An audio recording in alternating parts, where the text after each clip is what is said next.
Hi all, good evening. இன்றைக்கி night டின்னருக்கு வந்து நான் அரிசி ரவை உப்புமா செய்ய போகிறேன். அது எப்படின்னு உங்களோட ஷேர் பண்ணிக்கிறேன். வாங்க, அதுக்கு தேவையான பொருட்கள் என்னென்னு பார்த்துடலாம்.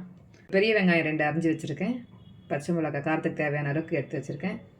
கொஞ்சம் கருவேப்பிலை.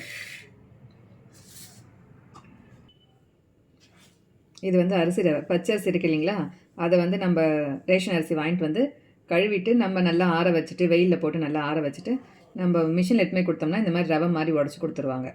இதை வந்து நீங்கள் வாங்கிட்டு வந்து அதுக்கப்புறம் ஜலிச்சிடுங்க. ஜலிச்சிட்டிங்கன்னா மாவு வரும். மாவு தனியாக, ரவை தனியாக, இந்த மாதிரி ரவை தனியாக வந்துடும். மாவு இருக்கும். அந்த மாவு நீங்கள் தனியாக எடுத்துகிட்டு ரவையை இந்த மாதிரி ஒரு டைட் பாக்ஸில் வந்து போட்டு க்ளோஸ் பண்ணி வச்சுக்கோங்க. இது எவ்வளோ நாள் வெளில இருந்தாலும் கெடவே கெடாது. இது பார்க்கறதுக்கு ரவை மாதிரியே தான் இருக்கும் பாருங்கள். இப்போ இதில் தான் நான் செய்ய போகிறேன். இல்லை, நான் ஒரு 3 டம்ளர் அரிசி ரவை எடுத்துக்கிறேன்.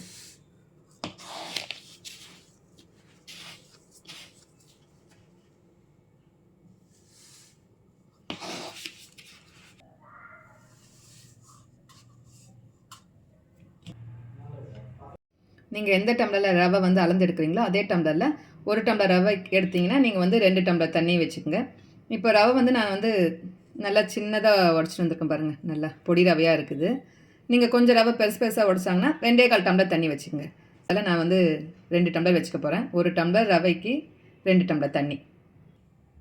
வாங்க, இப்போ நம்ம வந்து உப்புமா செய்ய ஆரம்பிச்சிடலாம். நீங்கள் வந்து உப்புமா செய்யறதுக்கு முன்னாடியே வந்து தண்ணி எவ்வளோ தேவையோ அதை வந்து ஒரு பாத்திரத்தில் அளந்து வச்சுருங்க. அளந்து கொதிக்க வச்சுருங்க.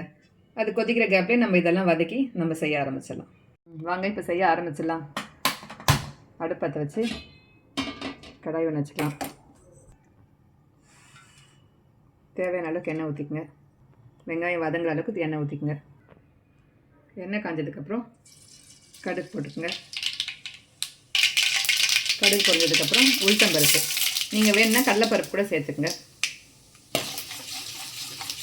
நான் கடலைப்பருப்பு வந்து யூஸ் பண்ணுறதில்ல, அதனால் உளுத்தம்பருப்பு மட்டும் போட்டிருக்கேன்.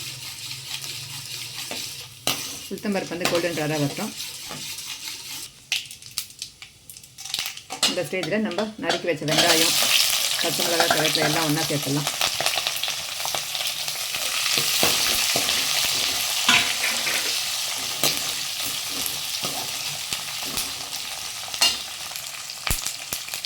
கொஞ்சமாக சால்ட்டு சேர்த்து வதக்கிடுங்க வெங்காயத்தை.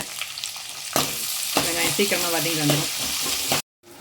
இது ரேஷனில் போகிற அரிசி தான். நீங்கள் ஃப்ரீயாக இருக்கப்போ வாங்கிட்டு வந்து இந்த மாதிரி க்ளீன் பண்ணி கழுவி ஆற வச்சு உடச்சி வச்சிட்டிங்கன்னா டக்குன்னு ஈஸியாக நம்ம தேவைப்படுறப்போ நீங்கள் உப்புமா சாதிச்சிக்கலாம். ஈஸியாக இருக்கும் செய்கிறதுக்கு. இந்த உப்புமா வந்து ரொம்ப டேஸ்ட்டாகவும் இருக்கும். இந்த உப்புமாவுக்கு வந்து நீங்கள் தேங்காய் சட்னி, கடலை தேங்காய் சட்னி செஞ்சு கூட வச்சு சாப்பிட்டிங்கன்னா நல்லா டேஸ்ட்டாக இருக்கும். வெங்காயம் நல்லா வதங்கிடுச்சு. கொஞ்சம் வெங்காயம் அதிகமாக இருந்தால் உப்புமாக்கு நல்லா டேஸ்ட்டாக இருக்கும். நான் அதிகமாக தான் வச்சுருக்கேன். இந்த ஸ்டேஜில் நம்ம ரவை இதில் போட்டுக்கலாம்.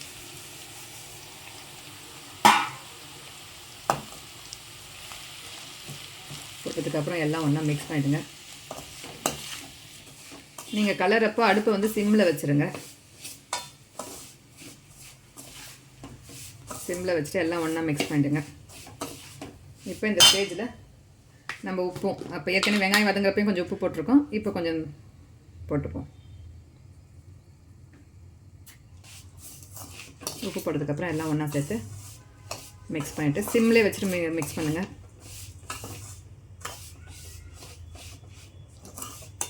ரவை உப்புமா செய்கிற ப்ரொசீஜரை தான் இதுவும்.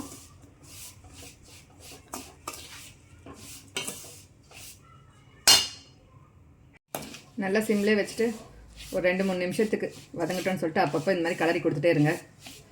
இந்த எண்ணெயிலே நல்லா இந்த ரவெல்லாம் வந்து ரோஸ்ட் ஆகிடும். நான் வந்து தண்ணி அளந்து ரெடியாக கொதிக்க வச்சுருக்கேன். இப்போ நம்ம கொதிக்க வச்சோம்னா அந்த தண்ணி அதில் ஊற்றிக்கலாம்.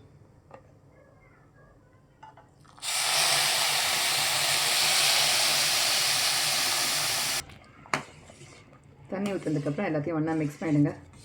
நீங்கள் வேணால் உப்பு இப்போ கூட செக் பண்ணிக்கலாம்.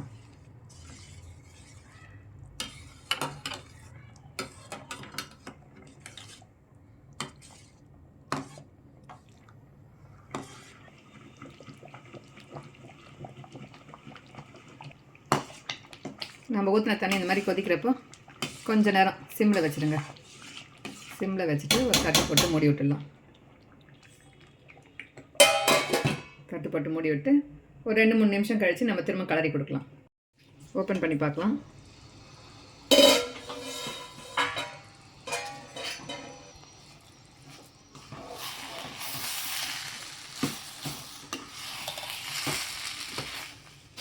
தண்ணியெல்லாம் நல்லா இழுத்துக்கொண்டு நம்ம மூடி போட்டு மூணுமாவே ரவை வந்து வெந்துடும்.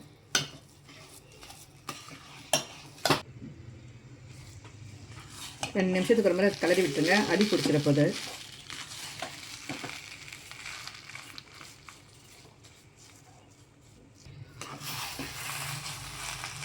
உப்புமா சிம்லேயே இருக்கட்டும். அதுக்குள்ளே இந்த உப்புமாக்கு தேவையான சட்னியை நான் ரெடி பண்ணிக்கிறேன். இன்னைக்கு கடலை தேங்காய் சட்னி தான் நான் செய்ய போகிறேன். வாங்க பார்க்கலாம். தேங்காய் பொடி பொடியாக நறுக்கி வச்சிட்ருக்கேன். பச்சை மிளகா, இஞ்சி, பூண்டு, கொஞ்சம் கொத்தமல்லி, உடச்ச கடலை, சட்னிக்கு தேவையான உப்பு. இதை நம்ம அரைச்சிக்கலாம். இப்போ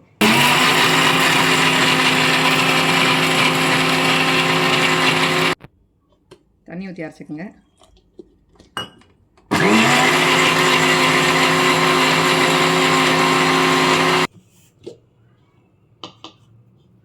இந்த மாதிரி அரைச்சி எடுத்துக்கோங்க.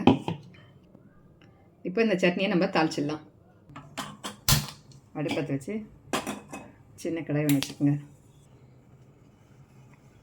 கொஞ்சமாக எண்ணெய் காஞ்சோன்னே கொஞ்சம் கடுகு,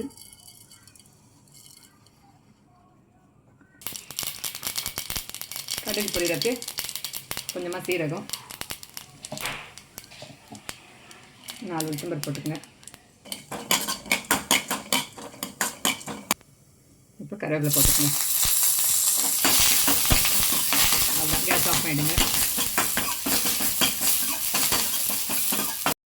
நம்ம இப்போ அரைச்ச சட்னியை இந்த தாளிப்பு கடாயிலே ஊற்றிக்கலாம்.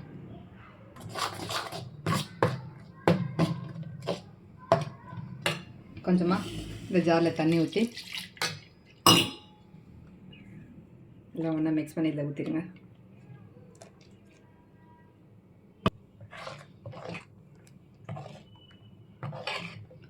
எல்லாம் ஒன்றா மிக்ஸ் பண்ணிட்டு நீங்கள் உப்பு கூட இப்போ செக் பண்ணிக்கலாம். உப்பு கொஞ்சம் கம்மியாக இருந்ததுன்னா, ஏன்னா உப்புமாலே உப்பு இருக்கும், அதனால் சட்னியில் கொஞ்சம் கம்மியாக இருந்தாவே நல்லா தான் இருக்கும். நான் இந்த மாதிரி தான் கொஞ்சம் தனியாக தான் வைப்பேன் சட்னி. இதுதான் என் ஸ்டைல் கடலை தேங்காய் சட்னி. அதுதான் உப்புமாவும் வெந்துடுச்சு. நம்ம அடுப்பை ஆஃப் பண்ணிடலாம்.